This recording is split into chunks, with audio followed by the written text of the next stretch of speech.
India മുഴുവൻ ശ്രദ്ധയാകർഷിച്ച ബീഹാറിലെ ബെങ്കിപ്പൂർ നിയമസഭാ മണ്ഡലത്തിൽ നടന്ന ഉപതെരഞ്ഞെടുപ്പിൽ ബി.ജെ.പിയുടെ സ്ഥാനാർത്ഥി പരാജയപ്പെട്ടു.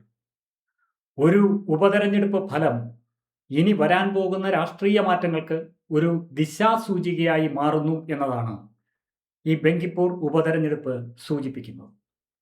എന്താണ് അതിനുള്ള രാഷ്ട്രീയ പ്രാധാന്യം? ഒന്നാമത്, നിലവിൽ ബീഹാർ ഭരിക്കുന്നത് ബി.ജെ.പിയാണ്. രണ്ടാമത്തെ പ്രാധാന്യം, ഈ ബെങ്കിപ്പൂർ ഏതാണ്ട് 30 വർഷത്തിലധികമായി ബി.ജെ.പിയുടെ കുത്തക സീറ്റാണ്. മൂന്നാമത്, അവിടെ ഉപതെരഞ്ഞെടുപ്പിലൂടെ ജയിച്ചത് പ്രമുഖ തെരഞ്ഞെടുപ്പ് വിദഗ്ധനും ജൻസുരാജ് പാർട്ടിയുടെ നേതാവുമായിട്ടുള്ള പ്രശാന്ത് കിഷോറാണ്. ഇന്ത്യയിലെ പ്രതിപക്ഷവും മാധ്യമങ്ങളും ഈ ബി.ജെ.പി പരാജയം ഇപ്പോഴാഘോഷിക്കുകയാണ്.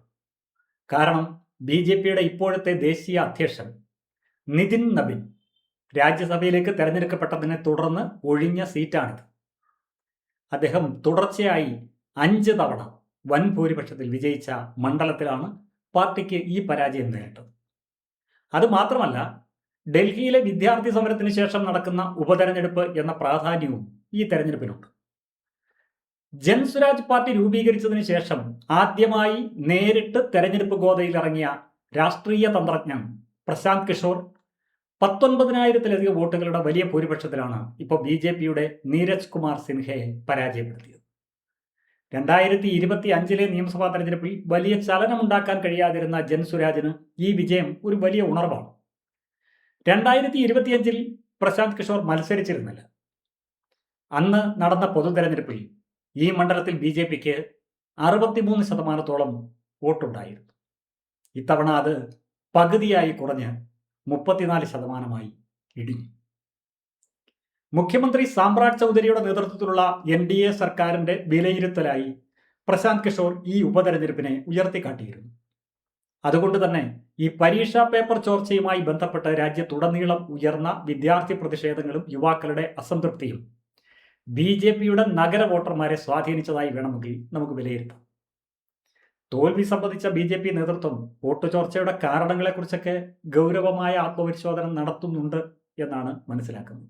അതങ്ങനെ നിൽക്കുമ്പോൾ തന്നെ അവിടെ മുഖ്യ പ്രതിപക്ഷമായ ഇന്ത്യ സഖ്യത്തിലെ RJD സ്ഥാനാർത്ഥിയായ രേഖാകുമാരി വെറും 14,000 ചില്ലുവാനം വോട്ട് മാത്രമാണ് നേടിയത്. ഏതാണ്ട് ഒരു 10% അല്ലെങ്കിൽ 11% വോട്ട്. കഴിഞ്ഞ 2025 നവംബറിലെ പൊതുതെരഞ്ഞെടുപ്പിൽ ഇതേ സ്ഥാനാർത്ഥി 46,000-ലധികം വോട്ടുകൾ നേടി 2ാം സ്ഥാനത്തെത്തിയിരുന്നു. ഇന്ത്യ സഖ്യത്തിന്റെ വോട്ട് 1/3 ചുരുങ്ങി. RJDയുടെ പരമ്പരാഗത വോട്ടുകൾ പൂർണ്ണമായി ചോർന്നുപോയി എന്ന് മാത്രമല്ല, കെട്ടിവെച്ച കാശ് പോലും ഇന്ത്യ സഖ്യത്തിന് നഷ്ടമായി. ഈ തെരഞ്ഞെടുപ്പ് ഫലം എന്താണ് സൂചിപ്പിക്കുന്നത്? ബി.ജെ.പിയിൽ നിന്ന് മാത്രമല്ല വോട്ട് ചോർന്നത്.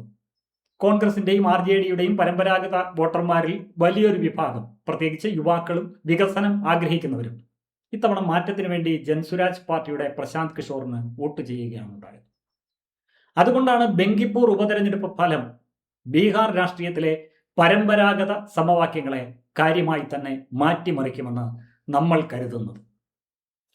കഴിഞ്ഞ 3 പതിറ്റാണ്ടായി RJDയുടെ എന്ന് വെച്ചാൽ ലാലു പ്രസാദ് യാദവിന്റെ പാർട്ടിയുടെ ജാതി സമവാക്യങ്ങൾക്കും ബി.ജെ.പിയുടെ ഹിന്ദുത്വ വികസന രാഷ്ട്രീയത്തിനുമിടയിൽ മാത്രം കറങ്ങിത്തിരിഞ്ഞിരുന്ന ബീഹാർ രാഷ്ട്രീയത്തിലേക്ക് ഒരു 3ാം ബദൽ ശക്തമായി കടന്നു വന്നിരിക്കുന്നു എന്നതിന്റെ വ്യക്തമായ സൂചനയാണോ ഇത്? ഒരു ഉപതെരഞ്ഞെടുപ്പ് ഫലത്തെ നമുക്ക് അങ്ങനെയൊന്നും വിലയിരുത്താനാകില്ല. എന്നാൽ ഒരു കാര്യം വ്യക്തമാണ്, ബീഹാറിൽ വോട്ടർമാർ എപ്പോഴും ജാതി അടിസ്ഥാനമാക്കിയാണ് വോട്ട് ചെയ്യാറുള്ളത് എന്ന ധാരണയെ ഈ തെരഞ്ഞെടുപ്പ് ഫലം തകിടം മറിച്ചു. വിദ്യാഭ്യാസം, തൊഴിലില്ലായ്മ, വികസനം എന്നിവ ഉയർത്തിക്കാട്ടിയ പ്രശാന്ത് കിഷോറിന്റെ പ്രചരണത്തെ ജാതി മത ഭേദമന്യേ യുവാക്കളും സ്ത്രീകളും സ്വീകരിച്ചു. നിതീഷ് കുമാറിനും ബി.ജെ.പിക്കും എതിരെയുള്ള ഏക ബദൽ താനാണെന്ന് അവകാശപ്പെട്ടിരുന്ന തേജസ്വി യാദവിന് ഇത് വലിയൊരു തിരിച്ചടിയാണ്. ഭരണവിരുദ്ധ വോട്ടുകൾ ഇനി മുതൽ കോൺഗ്രസ് RJD സഖ്യത്തിലേക്ക് മാത്രമല്ല ജൻസുരാജിലേക്കും ഒഴുകുമെന്ന് തെളിഞ്ഞു. പട്ന പോലെയുള്ള നഗരപ്രദേശങ്ങളും അവിടുത്തെ സവർണ വോട്ടർമാരും ബി.ജെ.പിയുടെ ഉറച്ച വോട്ട് ബാങ്കായിട്ടാണ് കണക്കാക്കപ്പെട്ടിരുന്നത്. അവിടെ ഉണ്ടായ വോട്ട് ചോർച്ച ബി.ജെ.പിയുടെ സംഘടനാ ശക്തിയെ ചോദ്യം ചെയ്യുന്നതുമാണ്. കഴിഞ്ഞ നിയമസഭാ തെരഞ്ഞെടുപ്പിൽ വലിയ ചലനമുണ്ടാക്കാൻ കഴിയാതെ പോയ ജൻസുരാജ് പാർട്ടിക്ക് നിയമസഭയിൽ ഒരു ആദ്യ അക്കൗണ്ട് തുറക്കാൻ കഴിഞ്ഞത് ആ പാർട്ടിക്കും അതിലെ കേഡർമാർക്കും വലിയ ആത്മവിശ്വാസം നൽകുന്നതാണ്. വരും തെരഞ്ഞെടുപ്പുകളിൽ അവർ നിർണായക ശക്തിയായി മാറും എന്നതിൽ യാതൊരു സംശയവുമില്ല.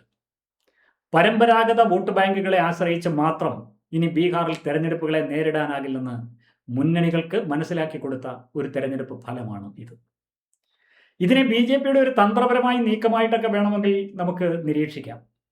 പ്രധാന പ്രതിപക്ഷമായ ആർ.ജെ.ഡിയുടെ വോട്ട് ബാങ്കിൽ വിള്ളലുണ്ടാക്കാൻ പ്രശാന്ത് കിഷോറിന്റെ ജൻസുരാജ് പാർട്ടിക്ക് കഴിയുമെന്ന് ബി.ജെ.പി കണക്കുകൂട്ടും. ജൻസുരാജ് ശക്തമാകുമ്പോൾ ബി.ജെ.പി വിരുദ്ധ വോട്ടുകളും മുസ്ലിം യാദവ് വോട്ടുകളും ഒക്കെ ആർ.ജെ.ഡിയിൽ നിന്നും ജൻസുരാജിലേക്ക് ഭിന്നിച്ചു പോകും. പ്രതിപക്ഷ വോട്ടുകൾ ഭിന്നിക്കുന്നത് എപ്പോഴും ഭരണകക്ഷിയായ ബി.ജെ.പിക്കാണ് ഗുണം ചെയ്യുക. ഈ തേജസ്വി യാദവിന്റെ ഏക ബദൽ എന്ന പദവി അത് തകർക്കാൻ പ്രശാന്ത് കിഷോറിന് സാധിക്കുമെന്ന് ബി.ജെ.പി കരുതുന്നു.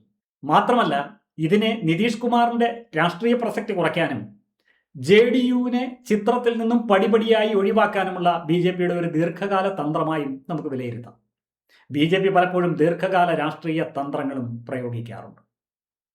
ബീഹാർ രാഷ്ട്രീയത്തിലെ കളി നിയന്ത്രിക്കാനുള്ള നിതീഷ് കുമാറിന്റെ ഒരു ശേഷി, ഒരു കിങ് മേക്കർ സ്റ്റാറ്റസ്, അതില്ലാതാക്കാൻ ബി.ജെ.പി ആഗ്രഹിക്കുന്നു എന്നും നിതീഷ് കുമാർ എപ്പോൾ വേണമെങ്കിലും മുന്നണി മാറാമെന്ന ഭയം ബി.ജെ.പിക്കുണ്ട്. പ്രശാന്ത് കിഷോറിനെ പോലെയുള്ള ഒരു മൂന്നാം ശക്തി വളർന്നു വന്നു കഴിഞ്ഞാൽ നിതീഷ് കുമാറിനെ പൂർണ്ണമായും ആശ്രയിക്കാതെ തന്നെ ആർ.ജെ.ഡിയെ നേരിടാൻ ബി.ജെ.പിക്ക് പുതിയ സമവാക്യങ്ങൾ കണ്ടെത്താൻ കഴിയും. അങ്ങനെ ഒരു പടിക്ക് രണ്ട് പക്ഷി എന്ന നയത്തിലാണ് ബി.ജെ.പി നിലവിൽ ബീഹാറിൽ.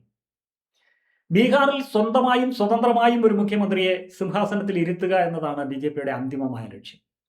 നിതീഷിന്റെ സ്വാധീന മേഖലകളായ പിന്നോക്ക വോട്ട് ബാങ്കുകളിൽ ജൻസുരാജ് വിള്ളലുണ്ടാക്കിയാൽ അത് ജെ.ഡി.യുവിനെ ദുർബലപ്പെടുത്തുകയും ബി.ജെ.പിക്ക് സംസ്ഥാനത്തെ ഒറ്റയ്ക്ക് ഭരിക്കാൻ കഴിയുന്ന രീതിയിൽ ആവുകയും ചെയ്യും. 2020 നിയമസഭാ തെരഞ്ഞെടുപ്പിൽ ചിരാഗ് പസ്വാനെ മുൻനിർത്തി നിതീഷ് കുമാറിന്റെ സീറ്റുകളുടെ എണ്ണം കുറച്ച ഒരു ചരിത്രം ബി.ജെ.പിക്കുണ്ട്. അതേ തന്ത്രം പ്രശാന്ത് കിഷോറിലൂടെ നാളെ കൂടുതൽ വിപുലമായി നടപ്പാക്കാമെന്ന് ബി.ജെ.പിയും കണക്കുകൂട്ടുന്നുണ്ട്. ബെങ്കിപ്പൂർ ബി.ജെ.പിയുടെ ഏറ്റവും സുരക്ഷിതമായ ഒരു നഗരക്കോട്ടയായിരുന്നു. അവിടെ ജൻസുരാജ് പാർട്ടി വിജയിച്ചത് ബി.ജെ.പിയുടെ തന്നെ പരമ്പരാഗത വോട്ടർമാരായ യുവാക്കളും മധ്യവർഗവും അവരെ കൈവിട്ടതുകൊണ്ടാണ്. പ്രാദേശികമായി ആർ.ജെ.ഡിയെ തളർത്താൻ ജൻസുരാജിനെ ഉപയോഗിക്കാമെങ്കിലും ഭാവിയിൽ അവർ ബി.ജെ.പിക്ക് ഭീഷണിയാകുന്ന സ്വതന്ത്ര ശക്തിയായി മാറാനുള്ള സാധ്യതയും നമുക്ക് തള്ളിക്കളയാനാകില്ല. പ്രശാന്ത് കിഷോർ ആരുടെയും നിയന്ത്രണത്തിൽ നിൽക്കുന്ന ഒരു നേതാവല്ല. നിതീഷ് കുമാറിനെ തകർക്കാൻ ജൻസുരാജിനെ ഉപയോഗിച്ചാൽ നാളെ ബി.ജെ.പിയുടെ നഗര വോട്ട് ബാങ്കുകളെയും വികസന രാഷ്ട്രീയത്തെയും വിഴുങ്ങുന്ന ഒരു വലിയ ശക്തിയായി പ്രശാന്ത് മാറിയേക്കാം.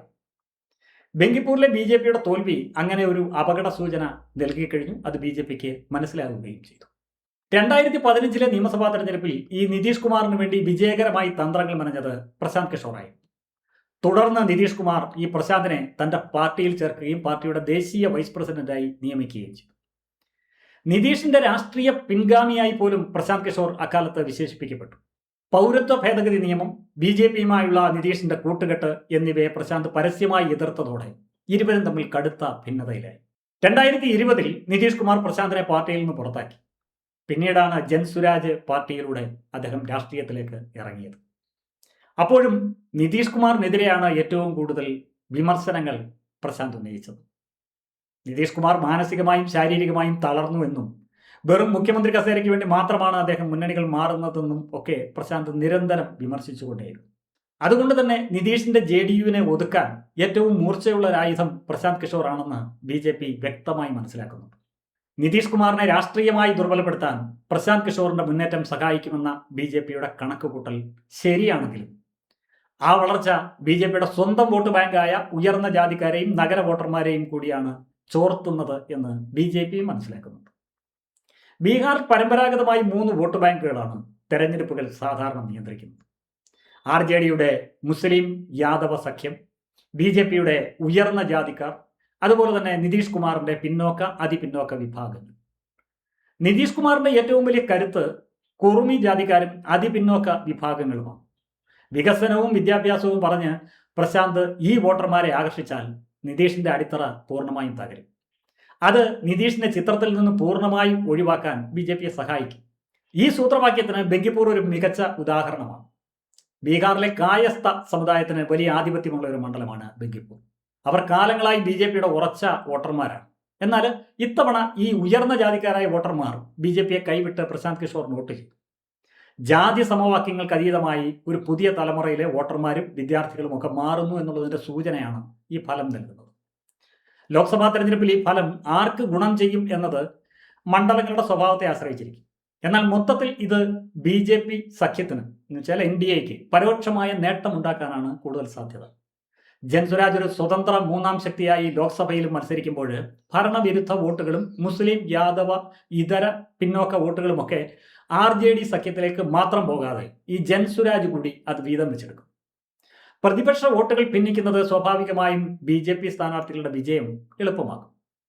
കഴിഞ്ഞ നിയമസഭാ തെരഞ്ഞെടുപ്പിൽ പോലും പല സീറ്റുകളിലും ഈ ജൻസുരാജ് പാർട്ടി പിടിച്ച വോട്ടുകൾ RJDയുടെ പരാജയത്തിന് കാരണമായി.